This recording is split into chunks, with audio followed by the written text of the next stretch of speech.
Hey y'all, welcome back to the Home Stretch. I'm Nina Soden with the Soden Team here in North Alabama, your coffee-fueled realtor, helping you navigate the real estate market through every twist and turn of the home buying and selling journey. And I'm Kat Frisby with Victorian Finance, your mortgage matchmaker and budgeting bestie, here to make sure your financing supports your long-term goals, not just your short-term move.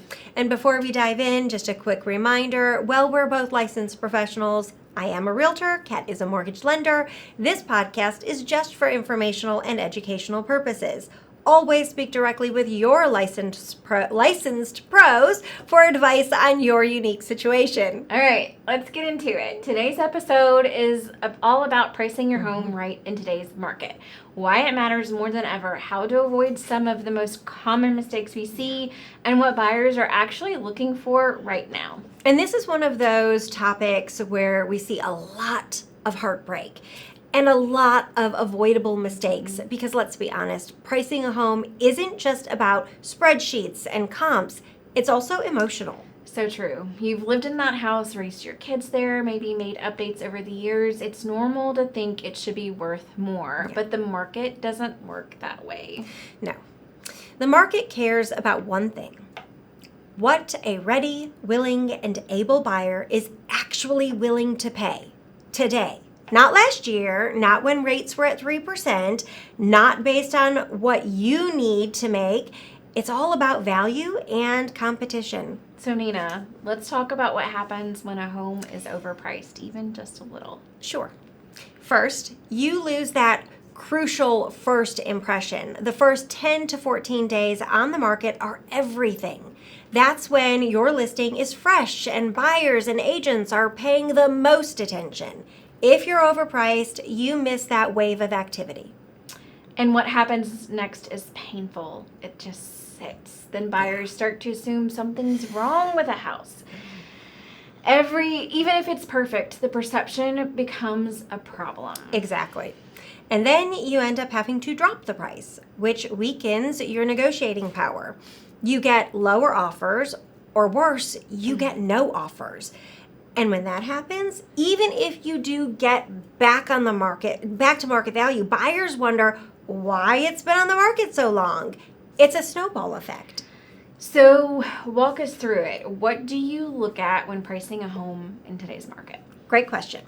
First, I pull recent sold comparables, homes that closed within the last 90 days, ideally, and that are similar in size, age, condition, and location. Not just what's listed, what's sold is important. Because sold data shows that buyers are actually willing to pay, not just what someone is asking, right? Right. I also look at what's actively on the market. These are your competition. If there are 10 similar homes in your neighborhood and they're all priced lower than yours, we need to account for that. And then I consider the current market conditions. Are we in a buyer's market, a seller's market? Are homes selling fast, or are they sitting longer?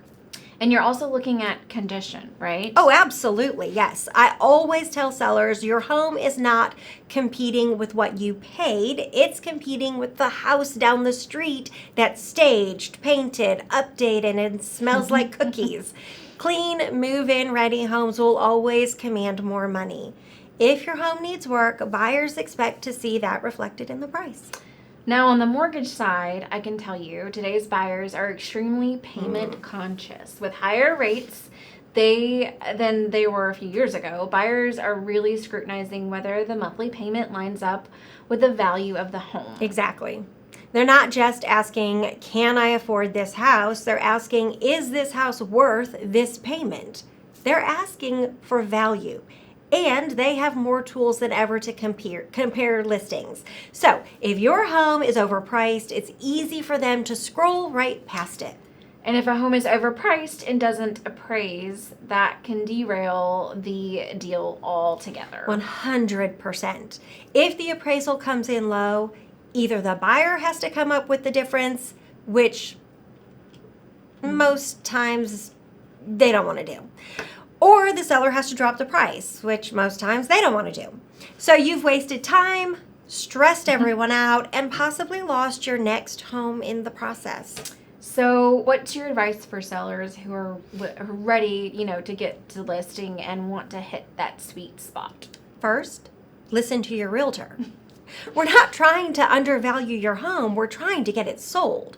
Second, take emotion out of the equation and look at the data. If your home isn't priced right, no amount of marketing or open houses will fix that. And sometimes pricing slightly below market value can actually work in your favor, right? Oh, totally, yes. If inventory is low and the home is priced attractively, it can create competition, which drives the price back up and sometimes beyond what you could have gotten by pricing it high from the start. It's a strategy that works really well in the right market. And I'll say this too, if you're selling and buying at the same time, pricing your home correctly gives you leverage on the buying side. You're more than likely to close faster, stronger, and on time, and that makes you a more attractive buyer in a competitive market. So here's the takeaway. Price your home right from the beginning isn't about selling yourself short, it's about setting yourself up for success. The right price means more interest, more offers, less stress, and more money in your pocket in the long run. Couldn't agree more. And if you're selling and want a free market analysis, reach out to Nina. She'll give you the data, the strategy, and the reality, all with a little coffee and kindness. And if you're thinking of buying at the same time, let's loop in Kat early. Timing, budgeting, and lending strategy all play a part in your success. Next week on the home stretch, we're diving into national real estate and lending trends to watch, what's shaping the market and how it could impact your buying or selling plans. Subscribe, leave us a review, and share this episode with a friend who's thinking about selling. We appreciate you. See y'all next week. Bye, friends. That was good. Hopefully people will listen to that. Yeah, It is important. Pricing is very important. Yeah. I think the last two have been really good, good Content. listen to us, please.